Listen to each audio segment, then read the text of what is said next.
Today, I am starting a new order for Grand Central Market in Los Angeles. I wanted to walk you through my screen printing process from start to finish when I get an order like this. I've made over 100 designs this year, and I'll be adding 10 more to my roster. So the first thing I usually do when I get a new client is I try to find out more what their company stands for, what the event is about, anything that's relevant to the event that they would want to incorporate in the designs. I actually offered a direction to Grand Central Market. I wanted to make patches that were representative of the different food stands that they had. I use my iPad. I start by importing my reference mood board, and then I take that and start to work off of it by making sketches, incorporating the logos and characters. So after I was done putting together my proposal sketches to send over to Grand Central Market to review, I actually did spell the word bazaar wrong. So, everyone makes mistakes. Once I know my designs are good to go, I send it over to my printer and print out a sheet of paper. This is a good way for me to kind of size check if the patches are the size that I want them to be. In my opinion, I would say that this is like the perfect size patch. Comparing them to my other ones, you can see that some of the patches are the right size, some are too big, and some are too small. So I'm going to bring this back into Procreate, split it up into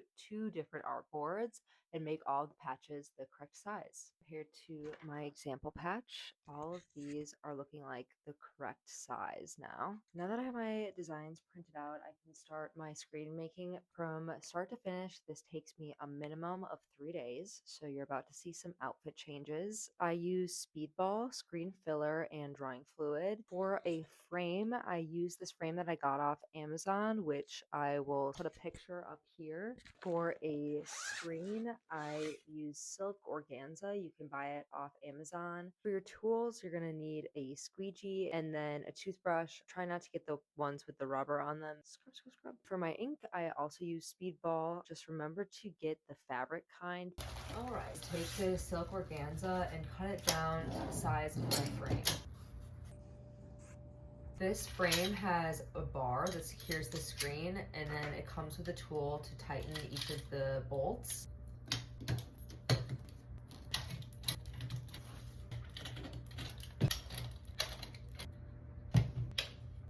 So I have my printed artwork sheet, and I'm going to use that to trace the images onto the screen. Side that I would be doing if I was actually screen printing right now.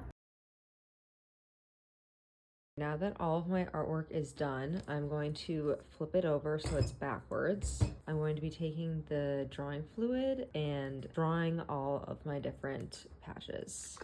Shake it up first. I created this janky extra thin brush for myself.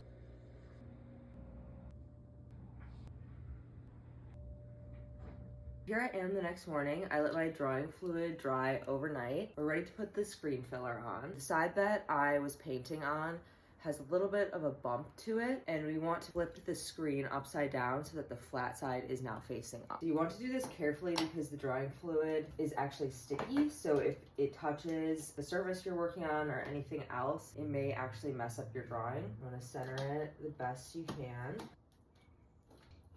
And then I need to pull the screen tight. This is the most tedious and important part of the process. We want to get this screen filler to be as even as possible all the way across the screen. I put the screen filler on the squeegee and then drag it across. I have a mini one in case I want to use that to smooth it out a little bit more. By opening this up,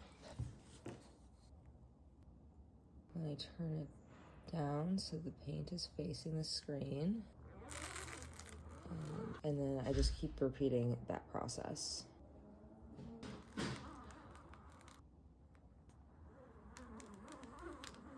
You have to be very careful that you don't scrape away your drawings.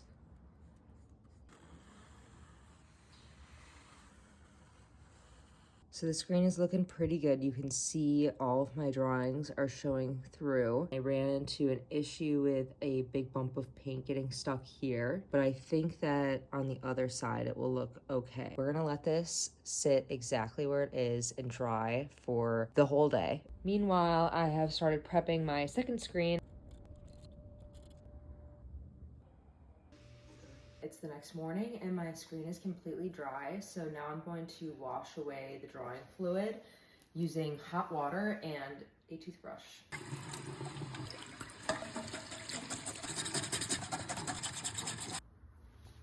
It is now 2 days later and my screen prints are finally ready to be used. I pre-cut a bunch of jeans in all different colors. So you can see my setup here. I put down paper to make sure that anything that might get on the table I can just throw away later. I have big thick brushes to pick up the paint. I have my screen printing ink, and then I have 2 different size squeegee. Put down my piece of fabric. So you can see that it's kind of like bumpy and not so nice here, but on the side that we're gonna be pulling the squeegee along, it's nice and smooth. You can read all of this lettering and this is the correct side. So I'm gonna open up my ink. I'm going to be using the big squeegee for this. So what I like to do is take my screen printing ink and pile it up along the edge. That way all of the paint goes directly onto the print. I take this 45 degrees, press down and pull.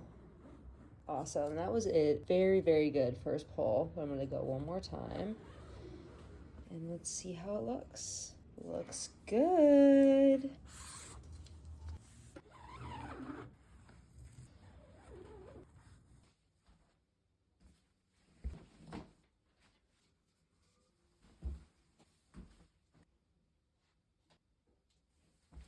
Now all my screens are on the drying rack and I'll let them dry overnight while Dolly stays guard.